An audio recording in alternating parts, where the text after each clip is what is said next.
Are you disciplined in your habits of sleeping and eating? Welcome to Inside Talk Show. Inside Talk Show is an inside job. I'm Carla Elizondo. We are continuing the reading of James Allen's book, Out from the Heart. We're on chapter 5, where we left off yesterday, entitled First Steps in the Higher Life. James Allen is telling us his points of view when it comes to what it takes to live a higher life, discipline of mind, and he's going step by step through different disciplines. He talked about food and sleep. He really handed it to us. His words have been in my mind, talking about overcoming self-indulgence, gluttony when it comes to food. Are we giving into any whim, any craving, or are we eating for nutrition and for optimal health and performance? We have to look at our habits and remain disciplined. He says the pursuit of such a method of discipline will rapidly bring the once ungoverned appetite under control, and as the sensual sin of self-indulgence is taken out of the mind, the right selection of foods will be instinctively and infallibly adapted to the purified mental condition. Once we really start looking at our habits, why are we eating what we're eating? Have we put much thought into it? Are we just eating what our friends eat? Are we just eating what our family eats? Does it make us feel good? I, for one, just this week, I've had my fluctuations when it comes to caffeine. Caffeine, for whatever reason, this past couple weeks has not been going well with my body. I feel on edge. I feel extra anxious. I had to really step back. I'm really specific when I choose things that have caffeine, any stimulant, like a pre-workout. I could not take any pre-workout. I was it was just way too much for me. But I did want something in the morning to kind of lift me up. So I found like a very organic or natural source of pre-workout, green tea, blah, blah, blah. And it worked for a while, but I was just, it was like I had a really bad snapback a few hours into the day, and I felt anxious, groggy, really wired, and it was just not good. So even with coffee, like I haven't been having a desire to have coffee. I love coffee. But we have to be honest with ourselves. How is our body reacting to the things we're putting in it? It's always okay to change it up, find what works. Perhaps something that worked for months all of a sudden doesn't work. Perhaps something that's worked for years doesn't work anymore. Let's reevaluate our relationship with the things we put in our body, what food, what drinks, how much sleep we're getting. And that's what James Allen's really diving into. He's handing it to us, I'll tell you that.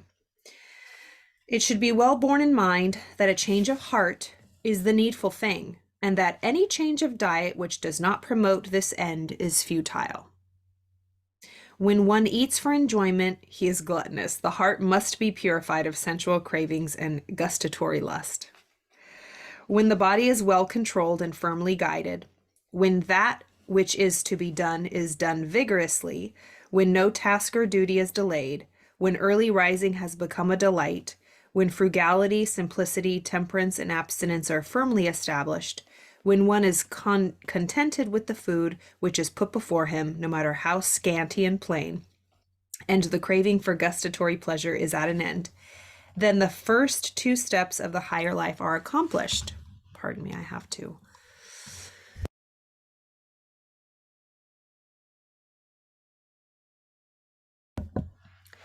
So if we want to get to higher levels, the higher life, higher in mind, inner peace and joy, we must first look at what our outer habits are. How are they controlling us? How are they contributing or holding us back? If you are on this path, I am such a testament to this, and I'm still on it. I will always be. It doesn't go together. For example, if I really wanted to succeed and feel peace and joy in my heart and feel connected to my higher self and God, my habits of drinking could not stay how they were, going out late at night, staying up till 2 and 3 in the morning. It just doesn't go together. We must be honest with ourselves and remember, alcohol, any drugs, it's a depressant. Well, weed and alcohol, I mean, there's stimulants like, amphetamines, but the fall from that is, hello, I don't have to talk about that, but drinking for me, I speak from my personal experience. It's a depressant. In the moment, it can relax you. We think we want to take the edge off, but what is the snapback? What is the consequences? Nothing in life is free. Whatever we put in our body always has a consequence, and it's usually worse. Especially for me, I suffered with anxiety and depression. I still, deal with that here and there. But with alcohol, it's like pouring gasoline on a fire. We have to understand the things we put in our body have such a powerful effect on our mental, emotional, and spiritual health. They don't call them spirits for nothing. Alcohol, wine, spirits. What spirits are we putting in our body? When the body is well controlled and firmly guided, that's when we kind of get to this higher life, when we get rid of all of these lower animal, just sensory, gratifying our senses. When we can get a hold of that and be more disciplined, it's not wiping it out completely. Trust me, I love some good, rich food. But he's saying, let's relook at our relationship with it. Let's us be in control, not the outside temptations or the foods or the drinks. He goes on to say, the first two steps in the higher life can be accomplished once we get our sleep and our eating in order. Then is the first great lesson in truth, with a capital T, learned. Thus is established in the heart the foundation of a poised, well-governed, virtuous life. Look at anybody who has a well-poised, virtuous, self-governed life. Look at their habits. They ain't acting wild. They're not giving in to every craving and every whim.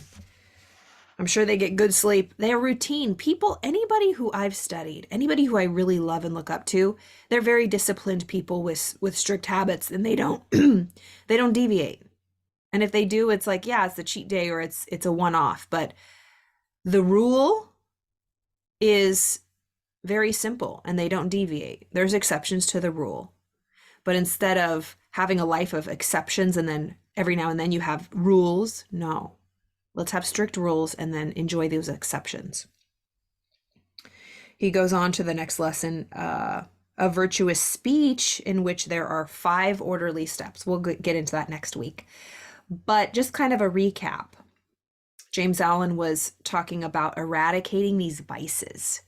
Eradicating these vices. Sleep is so important. How is your relationship with sleep? Do you feel like you don't get enough sleep? Do you feel like you don't get good quality sleep? It goes into eating. Are we eating late at night? It's not allowing us to really get into that deep, restful sleep, because if we're eating right before we go to bed, when we lay down, our stomach and our body is still working to process that food. Our body is not at rest. And this isn't about taking away or sacrificing or being in pain. It's just, we have to be structured and disciplined and planned our day, our meals, our sleep hours. It makes all the difference. Anybody who knows me, they look at me like I have 3 heads. Wow, Carla, how do you do that? Wow, how do you get up at 4:30 in the morning? How do you not eat fast food? It's just, first, I need sleep. So my booty's in bed by like 8 p.m. I am asleep by 9 most nights, 9:30. But I get a solid 6.5 to 8 hours of sleep every single night, just because I go to bed early.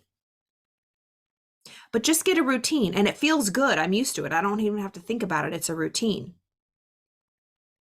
And then I just have structured meals. I have my cheap little Ziploc, Tupperware, and I just pack it the day before, and that's what I get the next day. I take what's put in front of me. I don't have to worry about, oh, am I going to go to the grocery store? Do you want to go out to eat? We're going here for lunch. I've already decided. It's already made up for me. We have to set ourselves up for success. Do you set yourself up for success when it comes to sleep habits and eating habits? Don't pay attention to the fads. Don't pay attention to what your friends are doing. And don't tell anybody. Everyone's in your ear. And that's one of the biggest, like Napoleon Hill says in Think and Grow Rich, one of the biggest causes of failure is letting other people's opinion dictate how we act or how we don't act. Be confident. Listen to your intuition. Shut out all the outside noise. Shut off all the 5 senses. Go inside Start living from the inside out. Start living from these 6 higher faculties: perception, the will, reason, memory, intuition, imagination. This is where life comes from. We think we create life by what we see, what we hear. If it's already appeared in this physical world, it's history. We can rearrange it all we want and try to pretty it up, shine up a shit, but it doesn't matter. What are we creating? And it starts here in the unseen. What are you creating? What is going on in your imaginative eye? Any ding dong can observe. Any ding dong can use their physical eyeballs to see what's going on. But we cannot change what is in that sense. We can only change what will be. Any ding dong can observe with their eyes, but it takes a true disciplined person who is a student of life to see with this inner eye, with the eye of imagination, the true eye. It's been called the eye of God, your creative faculty of imagination. Are you living from observation or imagination? Look at your results. And if you don't like them, good, change them. What do you want? Start building a life that you truly want. If you need help, message me. Come and study with me. I have a great group of people. I love, love, love the work that I do. I really do. And I wasn't always able to say that. So I'm very grateful that this material found me, that I found it at the right time. I mean, I've been studying it for 20 years, but it took that long to soak in and for me to really start investing time, energy, effort, money. Nothing in life is free. It's worth every penny. Invest in yourself. Have a wonderful weekend. I'll see you on Monday.